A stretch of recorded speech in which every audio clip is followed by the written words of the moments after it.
ગુજરાતમાં લોકસભાની ચૂંટણીના મતદાનને હવે માંડ 2 અઠવાડિયા બાકી રહ્યા છે, ત્યારે અન્ય જિલ્લાઓની જેમ છોટાઉદેપુર જિલ્લા તંત્ર પણ સક્રિય જોવા મળે છે। આ જિલ્લા સાથે જોડાયેલી મહારાષ્ટ્ર અને મધ્યપ્રદેશ એમ બંને રાજ્યની બોર્ડર પર ચુસ્ત બંદોબસ્ત રાખવામાં આવ્યો છે।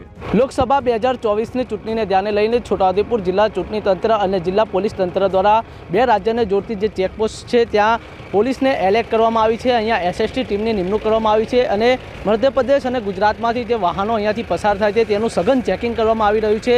જિલ્લા પોલીસ તંત્ર અને જિલ્લા ચૂંટણી તંત્ર દ્વારા આ વ્યવસ્થા ગોઠવવામાં આવી છે। જિલ્લાની જે વિવિધ ચેકપોસ્ટ ખાતે એસએસટી ટીમની રચના કરવામાં આવી છે। આ મધ્યપ્રદેશ અને ગુજરાતની બોર્ડર છે। અહીંયા પોલીસ એલર્ટ કરી દેવામાં આવી છે। અહીંયા પોલીસ વાહનોને ચેકિંગ કરી રહી છે।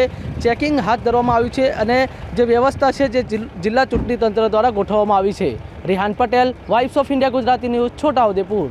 મધ્યપ્રદેશને જોડતા કઠીવાડા રોડ પર હળદિયા મહુડા કટારવાંટ ગામ પાસે પોલીસ ચોકી ઊભી કરવામાં આવી છે, તો નેશનલ હાઈવે નંબર 56 પર ફેરકુવા પાસે, જ્યારે કવાંટ અલીરાજપુર હાઈવે પાસે રેણદા ગામે પણ ચુસ્ત બંદોબસ્ત ગોઠવી દેવામાં આવ્યો છે। અહીંયા આવતા જતા વાહનોનું પોલીસ દ્વારા સઘન ચેકિંગ કરવામાં આવે છે, તો બીજી તરફ હાફેશ્વર પાસે મહારાષ્ટ્રને જોડતી સરહદ પણ સીલ કરી દેવામાં આવી છે।